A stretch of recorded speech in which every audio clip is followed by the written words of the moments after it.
So good morning. I'm happy to welcome you to the second panel of today's program, Steering Toward the Omega Point, Evolution, Consciousness and Altruism. I'll be the moderator of this panel. I'm Henrietta Weeks, and I work for an online educational program around holistic subjects at the Evolver social network, the Learning Lab there. Dr. David Sloan Wilson, if you'd like to give a brief introduction and a framing introduction, and then I'll introduce the panelists here. Okay, great. Well, our first panel was, we had a wonderful time, and now I'm looking forward to our second panel. The text for the day is my book, Does Altruism Exist? And what that book does is it reports on developments in evolutionary science, which is very favorable towards the holistic and spiritual view that most of the people in this event today on this panel and all of the panels have already articulated in their own ways and from their various traditions. And in some ways, I think my field of evolutionary science is catching up to that vision. I'm the Johnny-come-lately.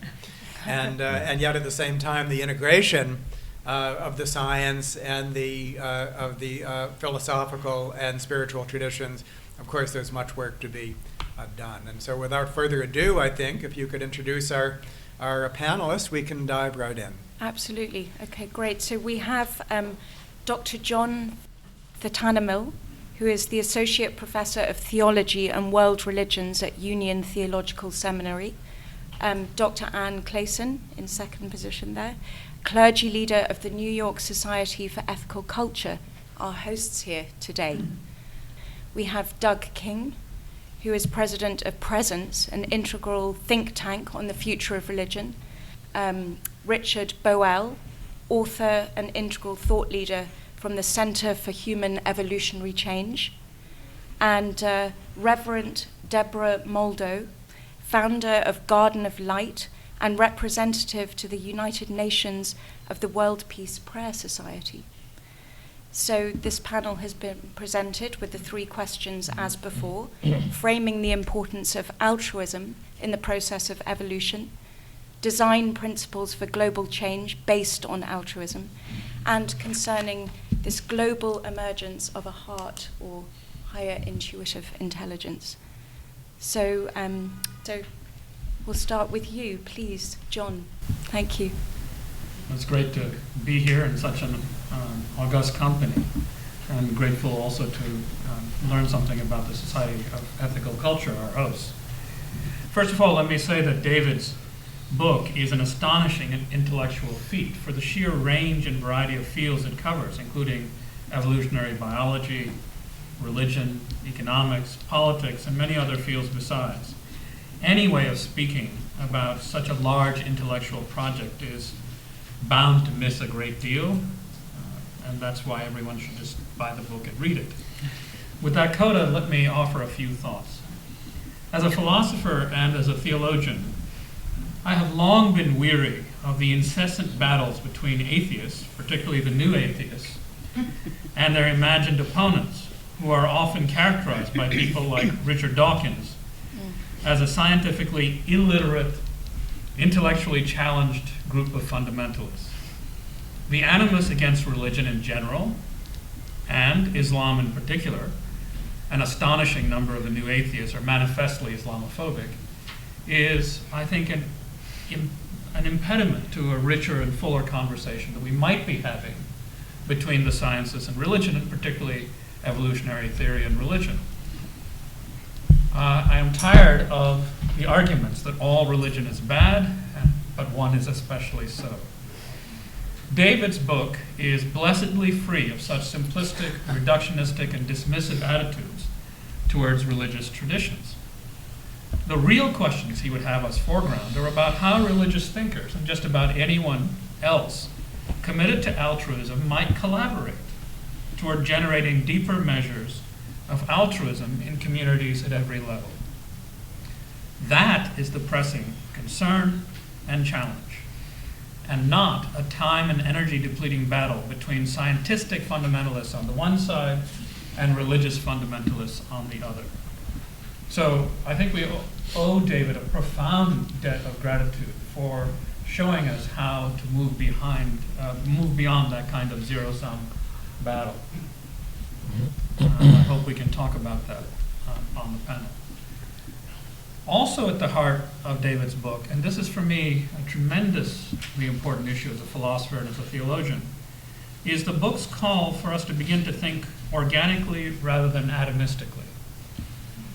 Just about anything we stop to think about turns out not to be a simplistic atomistic substance, but a society or an organism. That is true at every level of reality. I think that claim is integral to David's book.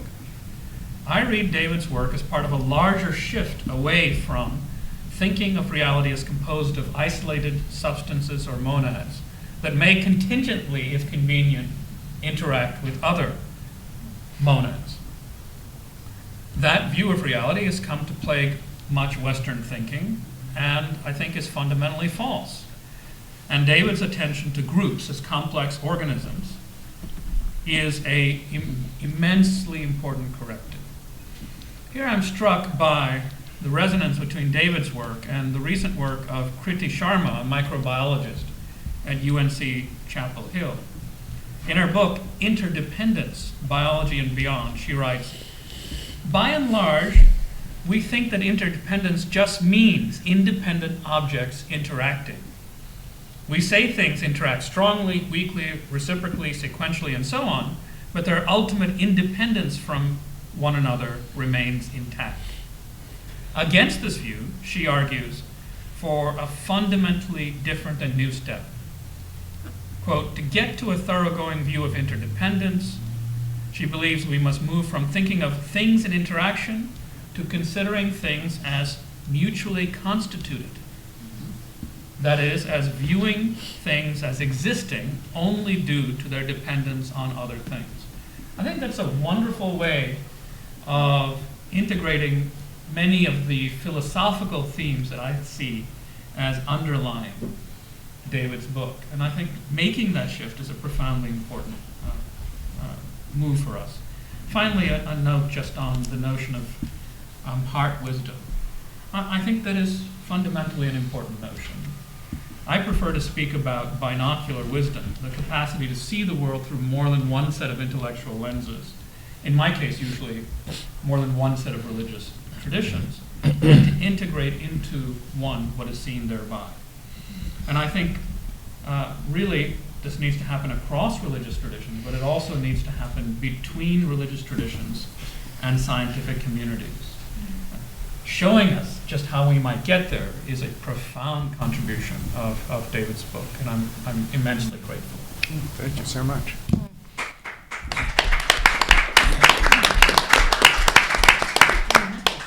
Thank you very much, John.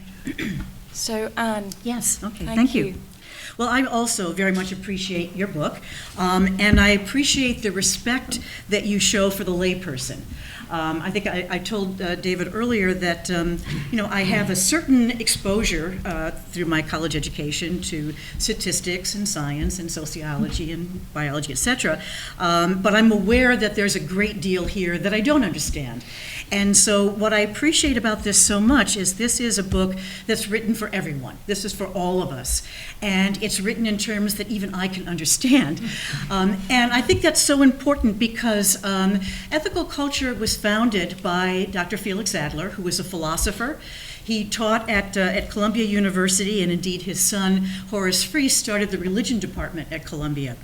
And he often said that religion must benefit from the discoveries of science. And this is such a wonderful example of that, in the ways in which we can benefit from pulling all these different pieces together. So I want to appreciate you for that. John, you mentioned the New Atheist, and I have a bone to pick with them as well. And I think part of it is, I think that they don't often, and I know some of them, I don't feel that their behavior is respectful. And for me, as much as I respect Dr. Wilson's book in presenting these concepts so that we can understand them, I would appreciate from the new atheist some respect for other people's perspectives, and also a deeper understanding of what religion is. And it's very easy philosophically, in fact it's an old philosophical trick, to create a straw man, imbue that straw man with all the things that you disagree with, and then knock it down. And that doesn't show the kind of intellectual humility and moral imagination that one needs when one addresses this kind of discussion. So for that, I'm really happy that my friend Robert Wright has a series of lectures at Union Theological on the new agnosticism. And I really feel that that's a really good contribution to this whole movement. I want to backtrack a little bit and talk about ethical culture. It was founded in 1876 by Felix Adler, who at the time was only 25 years old. And he was very radical in as much as he started a new religion, a non-theistic religion of ethics. But in some ways, he was a person of his time, because the social gospel movement was out there. And so he connected it to social justice. So we have both a philosophical perspective. He referred to something called the ethical manifold, or the organic ideal. And philosophically, it really fits so well with this concept of altruism and evolution, the whole notion of evolution, in as much as he imagined that there was sort of this manifold, meaning many, as opposed to Ralph Waldo Emerson's oversoul, meaning a unity or one. And diversity in that was very important, that every particle of this organic ideal needed one another. And that comes to play later when he talks about spiritual pains. After World War I, he experienced, as did everyone around the world, such devastation and the realization of what humanity was capable of doing to one another. He said, we have to really reconstruct our whole notion of what spirituality is. So we need a reconstruction of a spiritual ideal. And he mentioned in there 3 spiritual pains that I think are really relevant to what we're talking about today. The first was the human experience of feeling insignificant in a huge universe. I'm just one person, and how could I possibly be of any significance? The second one is feeling overwhelmed by the great need in the world. If you are awake and aware, you know of the great need in the world. And how do I address myself to that? And that sense of just being overwhelmed, what could I possibly do? And perhaps even feeling paralyzed by it. And the third is having a divided conscience. And so often we experience that.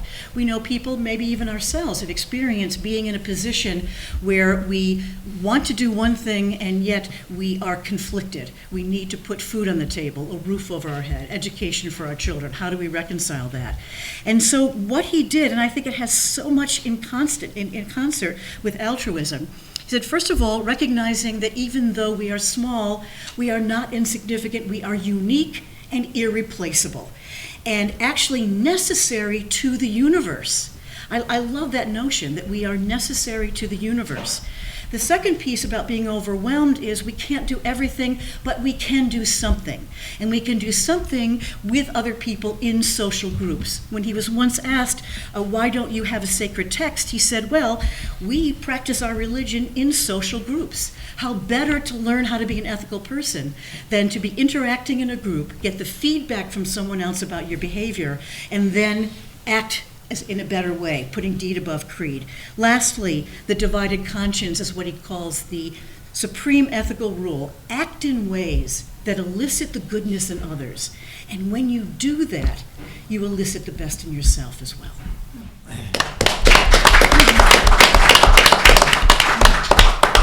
Thank you very much, Anne. So, Doug, we'll hear from you next. Thank you, Henrietta. Thanks. Appreciate that very much, and thanks to everyone who made this event possible. We are very much pleased to have this opportunity to participate in this global conversation. Our group is called Presence, and in fact, our tagline is a global conversation for a new earth. And we've talked about altruism and how it's affected by groups. Groups certainly are formed by boundaries, and boundary-driven thinking is often a problem, and boundary conflicts arise from that in terms of the way we're trying to evolve together as humans. The audience that we're addressing in our work is not the religious audience, but the ever-growing group called the spiritual but not religious. And our discussions with that group is to make sure that, first of all, we can offer an opportunity to look at a narrative, and we come from the biblical narrative, without jettisoning narratives and still thinking in terms of whether a narrative is pointing us to universal, common, spiritual space, so that we do not attach to a specific narrative, but rather the conversation becomes, what does each narrative point to? What are the aspects of that space? Ultimate reality, God, Brahman, Advaita, etc. What is that space? Because that is where we will then begin to talk about altruism, that which we do on behalf of others, from a universal perspective. So in the biblical narrative, if I'm talking to somebody who's spiritual but not religious, I'll start with Father Abraham as a symbol of someone who is moving out on the basis of faith, not a self-centered movement. That would really be more the metaphor of Adam, but rather someone who is feeling a call to the future. And the promise of the future is evolution. That's what this is about. So Abraham's all about evolution. And the promise to Abraham was that someday all nations of the earth would be blessed. So he asked the question, what would be the blessing of all the nations? What is that?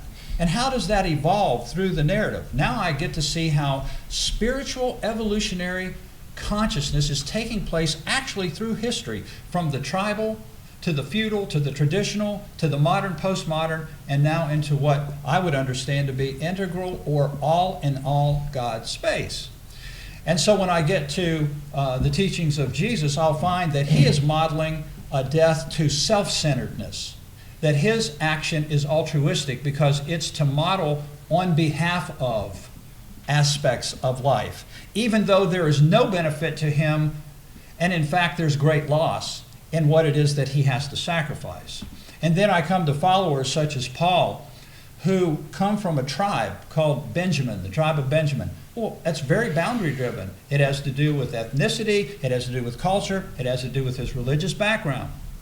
But here he is as his consciousness evolves, and he stands in this beautiful place in the world called the Acropolis. He is at the Areopagus, and he's standing there far away from that little tribal consciousness that he had, and he's saying to them, God has made of one blood all nations. Now Paul is moving to that global, universal, spiritual consciousness. And when we get to the revelation of a new heaven and a new earth, we believe that's the space in which we all reside today, is in a new heaven and a new earth space. The question is, to what degree are each of us conscious of that? And when we get to that new heaven and earth space, we find that there is the metaphor of Jerusalem evolving from that which is geographical, that which is dominated by religious contention, and that goes back to groups and boundary-driven thinking, that which is ethnic, and that which also supersedes gender. So Paul will say there's neither male nor female, there's neither Jew nor Greek, etc. And when you get to this new heaven and earth thinking, altruism becomes evolved to where the entirety of humanity is one group, which we might call now an organism. So even though there's differentiation within this body human, it is not differentiation based on group competition, but rather in concert with.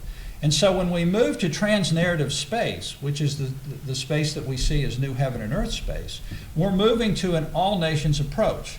So the New Jerusalem, which we believe is a metaphor for where we are today, is the next step in evolution. Not because there was no need for the first way of thinking, but because it was the necessary steps to get us to this place. There is no denigration of religion. There's simply the question of, are there better ways to think and perhaps evolve? And these are questions that are going to have to be addressed, in our opinion. And so in that sense, we're seeing then that we're moving then to one group, and within that New Jerusalem, we've transcended geography, we have transcended boundary-driven thinking, and we have transcended those things that can cause disputes. Again, where there are no boundaries, there can be no boundary disputes. So that is the way that we're addressing altruism, if you will, and it enables, in a group sense, for us to all act on behalf of each other because we are each other. So thank you very much for the opportunity. Thank you very much, Doug. And Richard, we'd like to hear from you now. I see that we humans are evolution's experiment. And whether it turns out well or not, for the conscious person, that's not the issue. The issue that I face even right here, right now, is can I release myself into some function that furthers what those evolutionary principles might propose? I think altruism is a rather unfortunate word, because, and I hear it in the language today, that the suggestion that we may want a better world or want certain things for others, but the level of self that wants things for others inevitably becomes coercive on others to join our version of that better world. So, David, I have to apologise to you. I live on a Greek island. Not only haven't I read your book, but Rocky 2 only just came out last week, and I have no internet. My focus is on this system, the temple or the template. And what I see from a deep observation of self is that all evolutionary process is benefit, is profit. This idea that in an altruistic world we're calculating whether helping others may, in that investment, may in time pay back and benefit us is an endless calculation that has brought government and banking and every other mechanism of society to a stop. Because when, as I have seen it in myself, that when I give away from that highest point I can find in my own response, that always benefit comes. Your word, Doug, light or blessing, glory. I call it the beginning of illuminated sequences. And the process of this that is perhaps hinted at by many people here today is that in some way the breakdown, or as I call it, the sublimation of self, is what allows the future to find us. And there are parallels in nature. I think a flower sublimates its higher part in the smell and the, I've lost my English, effulgence, the passing of the scent that draws the bee to the flower. I think the highest level of love that I've seen, felt, been close to is the sublimation of self, that knows that in sublimating self, something always joins the person, always illuminates the person. It's that is the integrating principle. It sends fear through my system that we think we are integrating the world, that we are integrating religions. It has been given to this human template to be granted a new permission of thought and meaning that comes from why we do what we do. No conscious act that begins in knowing why or affirming the why, that we translate through the meaning of self in how we do what we do. It never fails to contribute meaningfully in what we do. And for those who talk about higher brain development, I believe that evolution is showing us a way to rewire our brain from the standpoint of affirming an evolutionary principle. So in short, what is consciousness? It is affirming why, in this time afresh, that leads to the significant contribution towards a new world. Now, when I hear others who come fresh from that, I know that when I hear it coming from the same thing from giants like yourself in our conversation yesterday, and Doug and others, I know that somehow we are coming to the same thing. I just want to put in a caution of this intellectual academia that suggests that we are integrating religions and the future. There is a new start hope present right here amongst us that is very, very exciting to be amongst. I'm not representing an organization, I'm a human in the experiment right now. So thank you for the opportunity.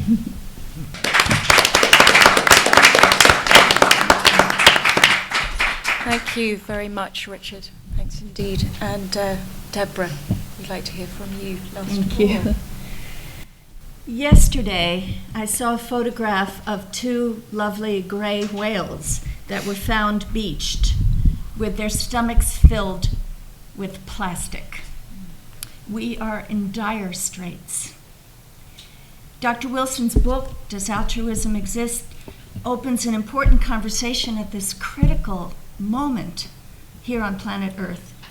There is ample evidence of altruistic behavior where an individual acts for the benefit of a group as long as she or he is strongly identified with that group, be it family, tribe, school, platoon, religion, or nation. But the game has changed now, and the stakes couldn't be higher. If humanity does not begin to recognize itself as a global community that includes not only every person, but also every component of a web of interconnected life on a living planet in a living universe, we are likely to see ourselves extinguished in the current wave that's known as the Great Extinction. And yet, we see so clearly in the politics of our own country that such an expansion of consciousness does not come easily to a population entrenched in long-held beliefs. An evolutionary leap in human consciousness is needed to propel us to make the changes necessary to address the growing crisis of climate change, which carries with it major challenges to peace and environmental sustainability. And those are areas in which we have not yet achieved anything close to the progress that everybody claims to want. So Dr. Wilson is wise to focus on Dr. Eleanor Ostром's design principles for building institutions to manage common pool resources on an architecture of trust and justice. Nations and regions without these elements in their governance and in their civil society life are collapsing under current stresses already. And rising sea levels and erratic weather patterns will only make the crises more terrifying and more widespread. As Dr. Wilson puts it, now we are at a point in history when the great problem of human life is to accomplish functional organization at a larger scale than ever. We cannot wait for natural selection. He concludes that we must become planetary altruists. However, Dr. Ostrom's design principles are optimized when they are developed cooperatively at the most local level.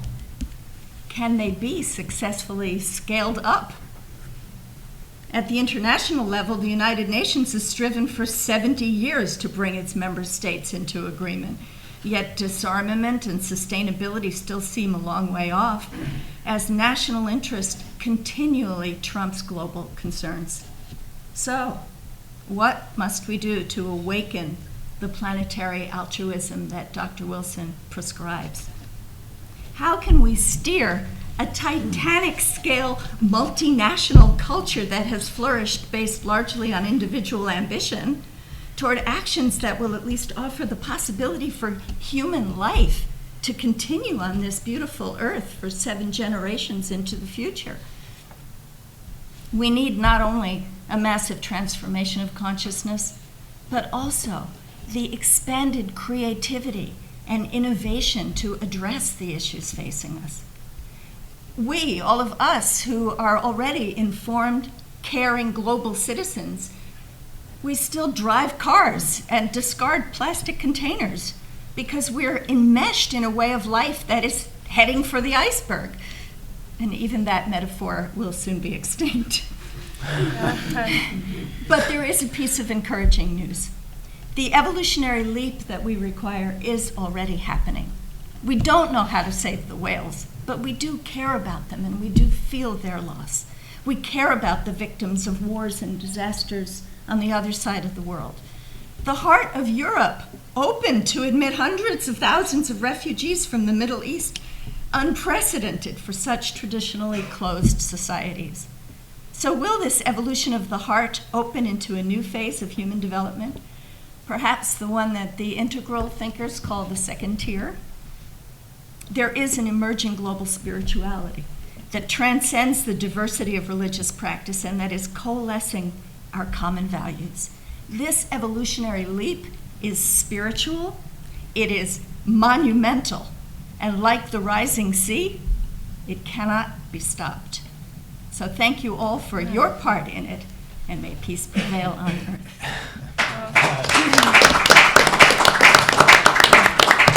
Thank you so much to all of you. That was wonderful. A really great discussion on this panel. And I was just, reminded what it was making me think of was this panel is like a pod of dolphins, that sort of collective intelligence with everybody bringing a different skill to this experiment, as Richard was saying, sort of right here, right now, the real treat. And so now I'd like to invite you all to join in a discussion with Dr. Sloan.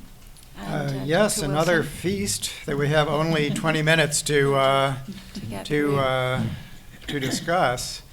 And I wanted to begin with Richard and to agree that altruism is an unfortunate word, as strange as it might seem given the title of my book. But if you read the book, you know that actually I very quickly, as soon as I possibly can, move the center of the conversation to groups as organisms, basically, and groups as functional units. And I point out that altruism is a new word coined by only in the 19th century by another philosopher who was trying to do a bit what Felix Adler was trying to do and failed. We must say, and I think that the word altruism is atomistic. That's part of its problem. I think that's one of the things you said, which connects to what John was saying, and that we do need to be more systemic, and that individuals see themselves as part of a system and part of a process, and what they have to work for is for the whole process, including themselves, to thrive. So I want to, first of all, take your point that it is a problematic word. And also, while we're being pluralistic, as we all are, we have to be pluralistic about our vocabularies and that we're using the same words in different ways. There's no way to get around that. So when I say altruism, what people are going to hear is going to be refracted through their respective meaning systems. And we're always going to have to work to be multilingual and not to assume that that your meaning is my meaning for any of these key words. Then that to be appropriately multilingual is very difficult, and that's a big problem in my own field. Just the scientific usage of the word altruism requires being multilingual. That brings us to the new atheists, and I'm talking too much here. I wanted to bring us back to the new atheists, and just to kick it off, I think that what I've done, what I try to do, is always to say that you might or might not be religious, but you always have a meaning system. Every human has a meaning system, something cultural, which is required to organize experience. Everything from perception through the processing of information leading to action. And so to focus on meaning systems, which might or might not be religious, that's the human universal.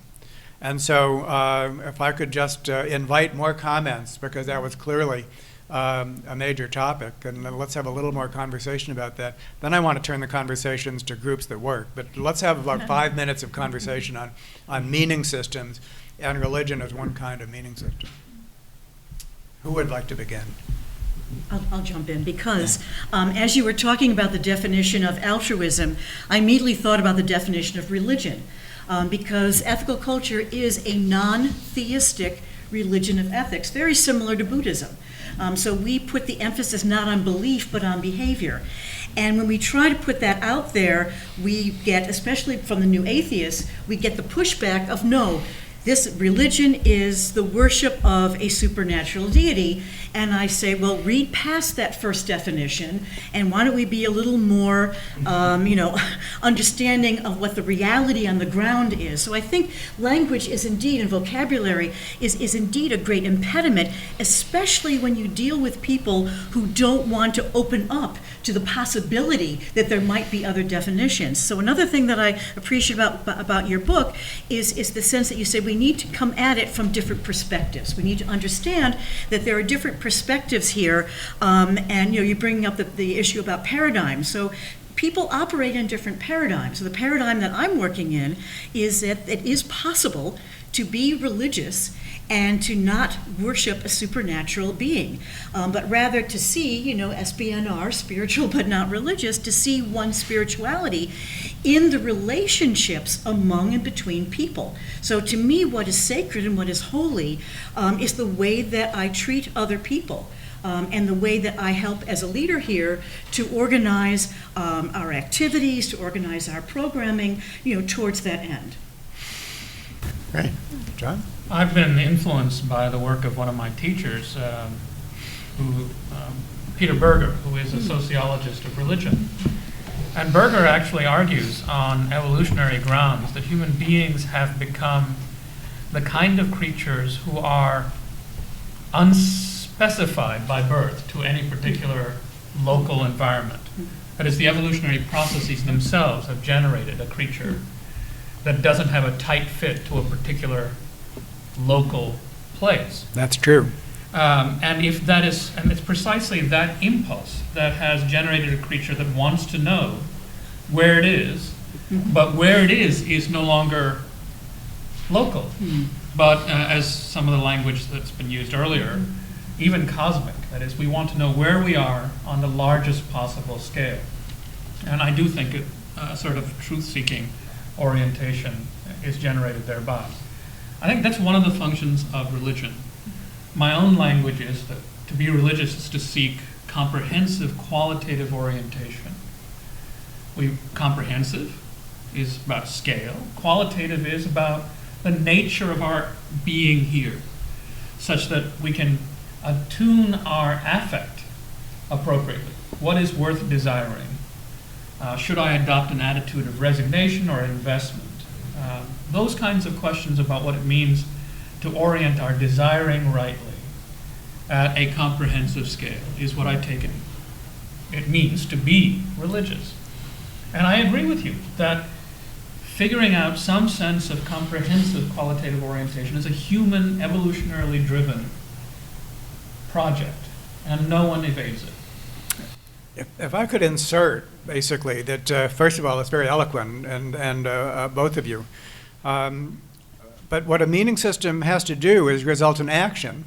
Correct. And what evolution has done is it's created human minds and societies so that they create a meaning system. The raw process of evolution also creates meaning systems that basically result in a set of beliefs and practices which cause people to do the right thing in their respective environments. But the relationship between those beliefs and practices and any factual description of the world is a complex relationship, and often there's a steep trade-off, so that the belief that's factually correct, as a scientist or a rationalist would think of it, is not the belief that actually causes you to behave meaningfully and in a sustainable fashion in the world. A trade-off between what I call factual realism and practical realism.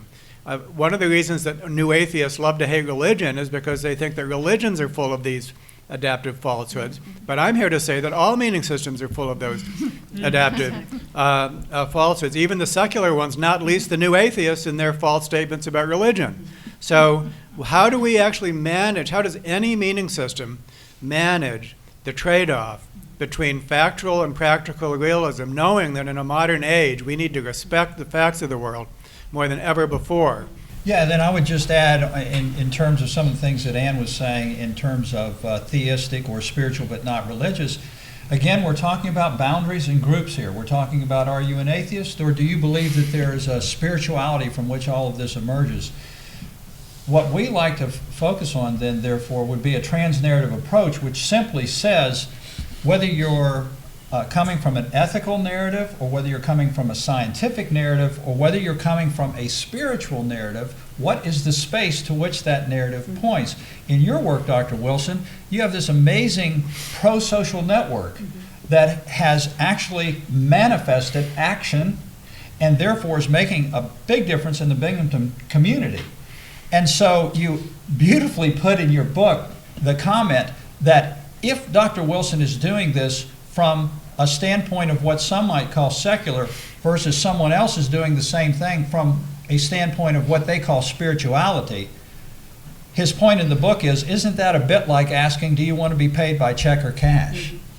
And I think this is another way that we break down the boundaries, because we're not trying to convert the atheist, and the atheist is not trying to convert us, because we are also people who have a different view of ultimate reality. But that we can actually come together in that same ultimate reality space when we're not in a conversion, rather we enter into a contributing way of looking at these problems. Great, thank you. Thank you. I think Please. your question is an intriguing one. I have a sense that we've underestimated the degree to which religious traditions have not merely been adaptive in the sense of contributing to pro-social behaviors for local groups, but that at some very profound level they've risen by a very complex series of processes, including contemplative disciplines, to non-localized modes of thinking that are genuinely ontological or metaphysical. And now we find that, for example, Buddhist notions of Pradityasamutpada, that all things arise in dependence upon all other things, a fundamental metaphysical affirmation of Mahayana Buddhism, is the sort of thing you are articulating. So I appreciate, and I sense in your work that you are beginning to appreciate this, that religious traditions are not merely giving us instrumental narratives to motivate regionally successful adaptive behaviors, but they might actually, many of them, have arisen to genuinely generalizable intuitions about the nature of things that can be verified by other vocabularies. So in some ways, science is playing catch-up in some That's precisely. in some respects. So much to talk about, but I got to get one more in here in our time. I invite you to do the following experiment.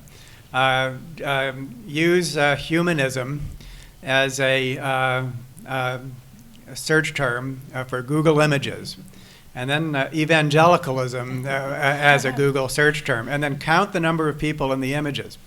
If you do that for humanism, the modal number of individuals in the images will be 1. If you do it for evangelical, the modal number of images and of people in the images will be much greater than 1. And I think that we've all said, and I think it's true, that all of this has to come down to action, people doing things, and often doing things in groups. If it doesn't, then it's a failure in some sense. As the bluegrass song puts it, if you don't love your neighbor, then you don't love God. And so, and I think that there's differences in the degree to which these different meaning systems succeed, and that in some ways humanism can be faulted, as my little experiment demonstrates. And I worry about that category of people who declare that they're spiritual but not religious. I wonder if they're like an engine that's in neutral gear and is actually, I mean, what that means is that they don't belong to a formal religion. My question is, do they belong to any group?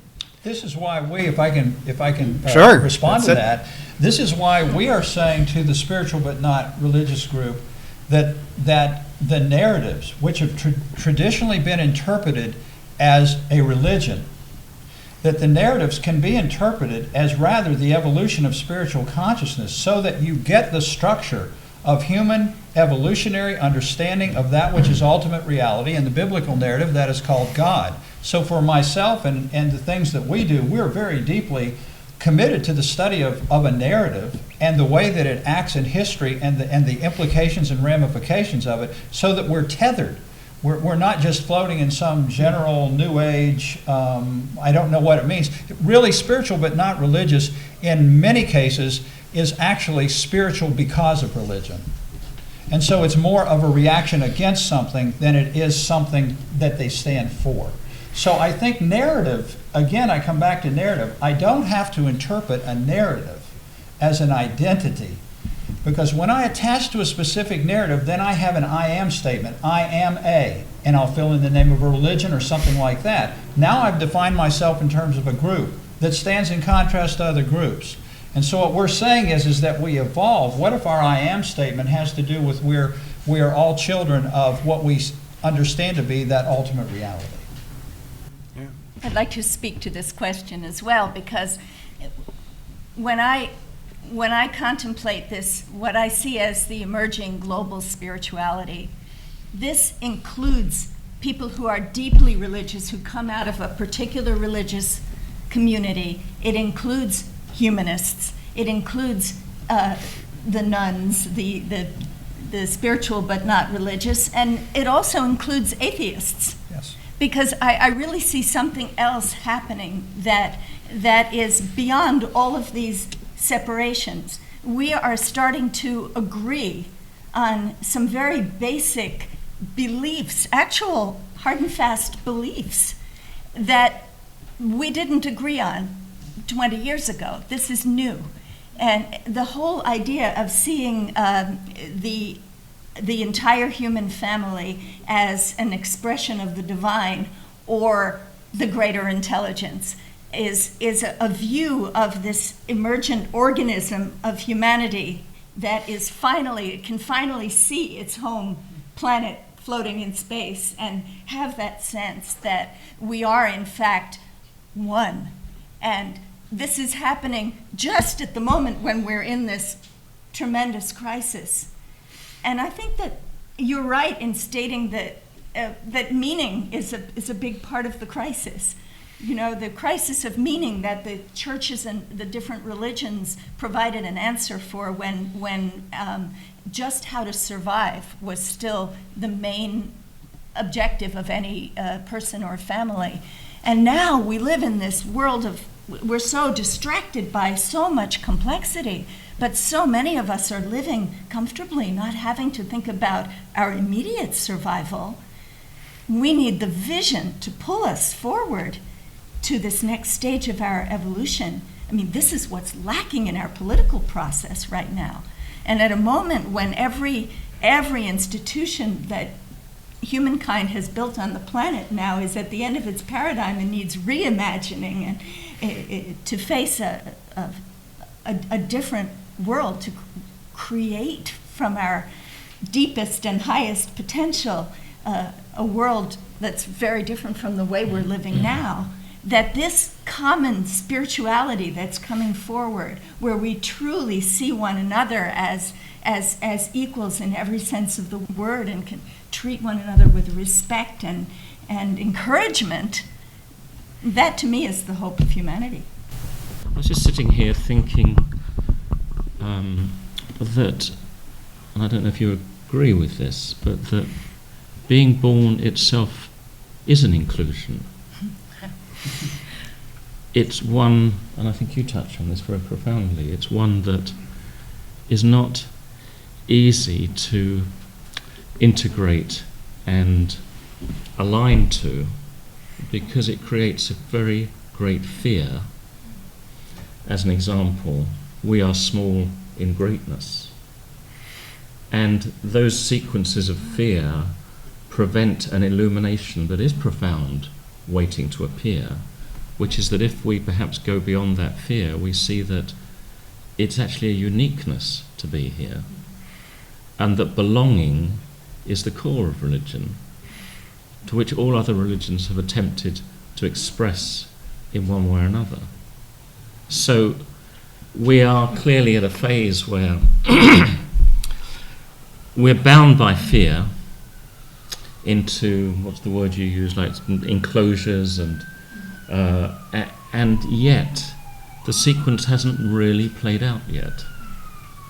So there are practical processes available to human life to re-enliven those sequences that have come to a stop, and that we can see, on the one hand, religion was a good attempt, on another hand, it saw it as a means of control to keep those sequences in place through fear.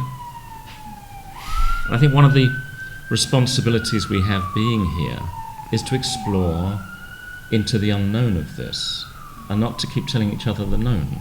There are so many theories of what has happened, but beyond that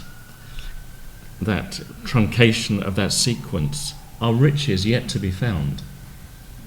So when one approaches life from a fear, one tries to find an identity to handle it. But when one sees that life is the beginning, this is the beginning of life here. This is what makes this planet so unique. It is the starting point of life. So all these conversations about fracking and the balances of nature bring human life to beginnings. Everything that we are is waiting to be evolved. So I think that, maybe I'm too simple living on a Greek island, but I think that life itself is inclusion, and belonging is the first religious feeling that belongs, that is inherent in living.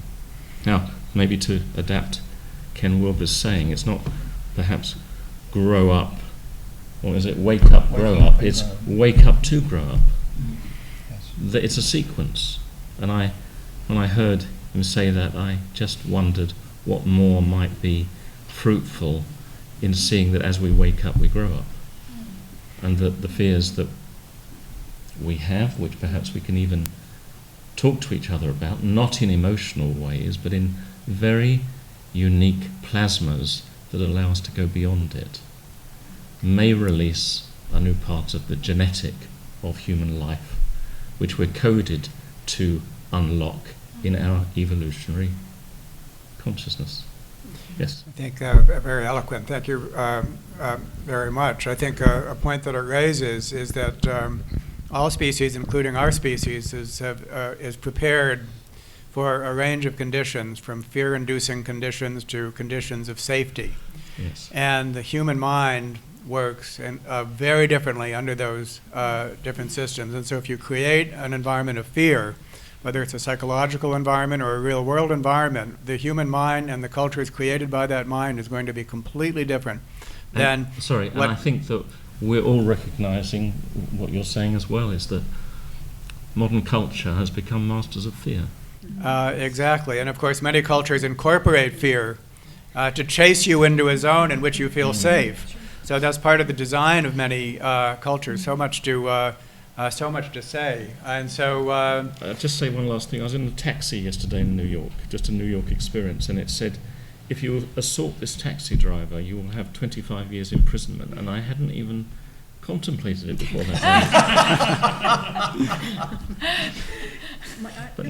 Please, yes, more. We have 5 more minutes before I do my wrap-up. So okay. I'll be brief. Another area of science that we found very helpful in humanism, and I would suggest that humanism is perhaps another one of those words, vocabulary, that you might want to go beyond a Google search, because there's a great deal of depth to the humanist philosophy and experience. I just had to knock humanism sitting here in the Felix Adler Library. Okay.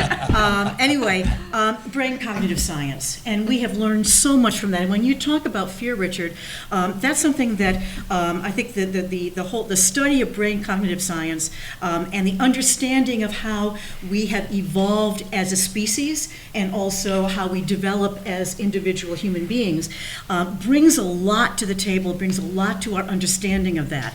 And so I've actually used that a lot, and I particularly appreciate Dan Siegel's book, Mindsight. He spoke here a few months ago, and the notion of if we are aware of how our evolution still has remnants in it in terms of our fear, the fight, flight, or freeze, then we can act in ways to change that. We can act in ways to be aware of it so that we can take that deep cleansing breath and choose to respond rather than to react.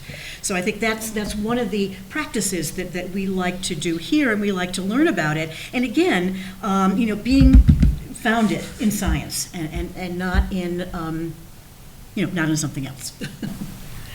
I hear, though, Dr. Wilson asking a very concrete, practical question that I'm not sure I heard the answer to. And that is, pro-social behaviors have to be practiced and brought to efficacy in actual groups of substantive scale so as to address planetary issues. And the question being asked is, where are there such groups among spiritual but not religious and the like? And I think at the very least this community here is an instantiation of a realization that one needs a group, not merely fancy theories or even persons in isolation meditating.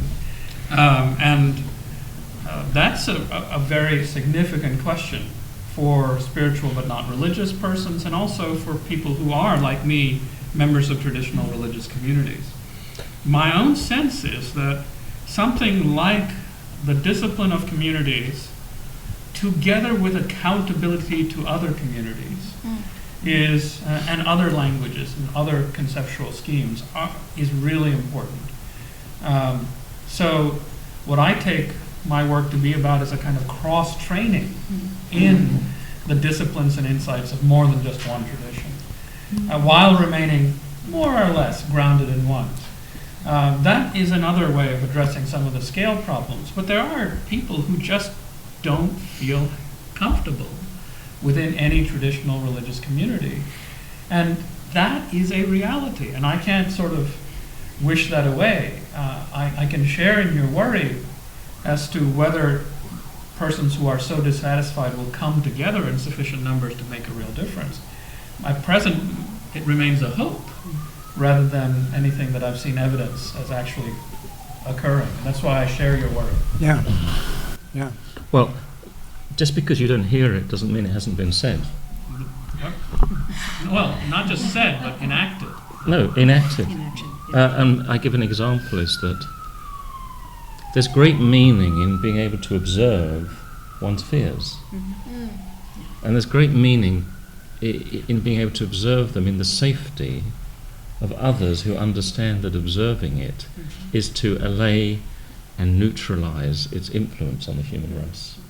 And that was just one thing that was said, which is highly, highly practical. But I haven't read a book for 30 years. And maybe I shouldn't say that in this gathering. Science, we're looking at the science of the human, not the science of science.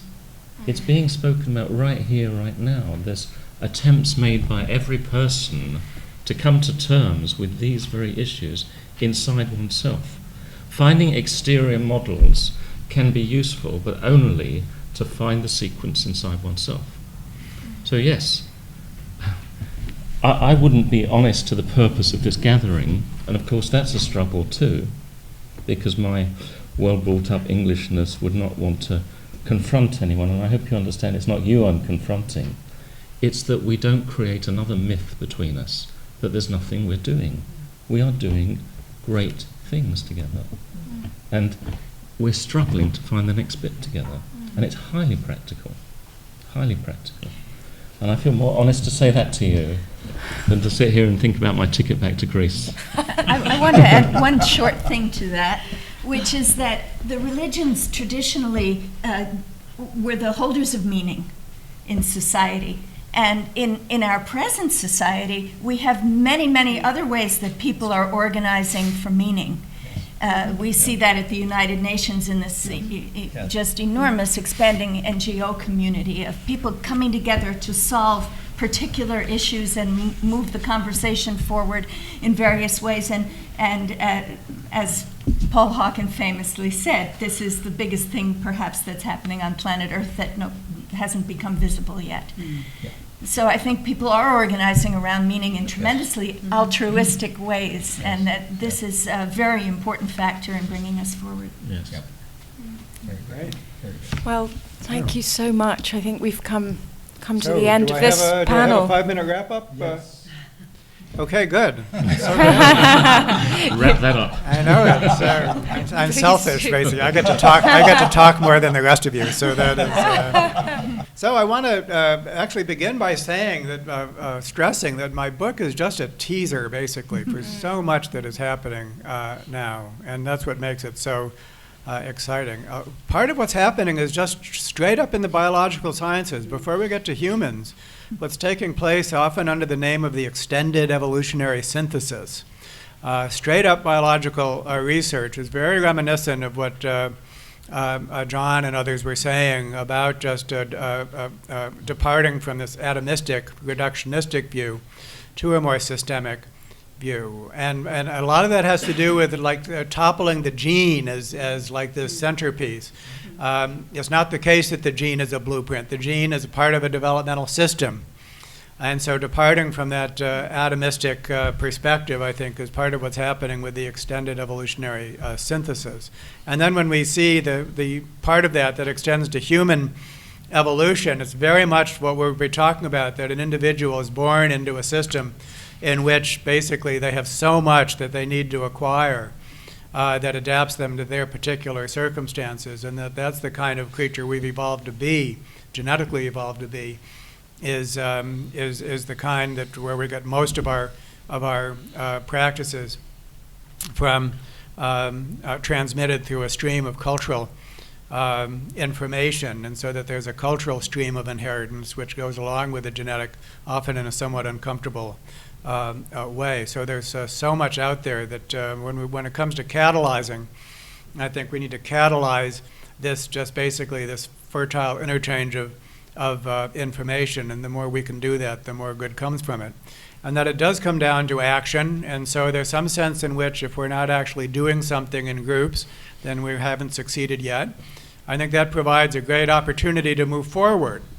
And another point to make, a fundamental insight, is that the small group is a fundamental unit of human social organization. That is so different from the methodological individualism view, which holds that the individual is the fundamental unit. Think of all of the human origin scenarios from philosophers and so on, which basically imagine that we began as solitary creatures, and then, well, that's not remotely true. We began as social creatures. We are most at home in small groups that are doing things together. And I think a lot of what we associate with religion, actually, you get just by being in the community in a practical sense. So that is, so we need to basically function in small groups, but then those small groups have to be put together in a large society. A biological metaphor for that is multicellularity.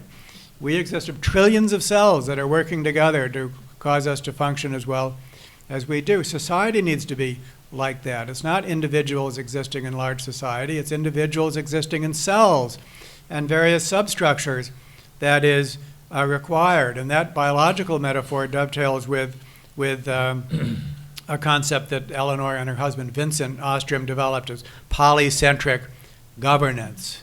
So we can actually work simultaneously at the global scale and at the local scale, and we need to do exactly that. So if this could result in not only the philosophically heady conversation that we're having, which is a delight just to have, but if it actually we held ourselves to creating small groups, then those small groups would do two things well. One is it would lead to individual thriving, because individual well-being is the best in small groups of this sort. And those small groups are the ones that can establish the norms to actually walk the walk and do something together as a small group that an individual, no matter how well-meaning and no matter how spiritual, in the absence of functioning in a group, will be unable to do on their own. So as we're beginning to frame it, thanks to Kurt, self-care, group care, earth care, with the group care being the central node, basically. Work on the groups, and then the self-care and the earth care will follow. So I think that's my wrap-up, and we have one more panel left in this wonderful day. Yeah, thank you so much, Dr. Wilson, for leading this panel, and thank you to all of you. Really an affirmation that something wonderful is unfolding just here, just between this small group, you know, for us to go forward together. Really a blessing to be a part of this today. And thank you for everything. We look Great. forward to the next panel. Okay, thank you. Yeah. Thank you.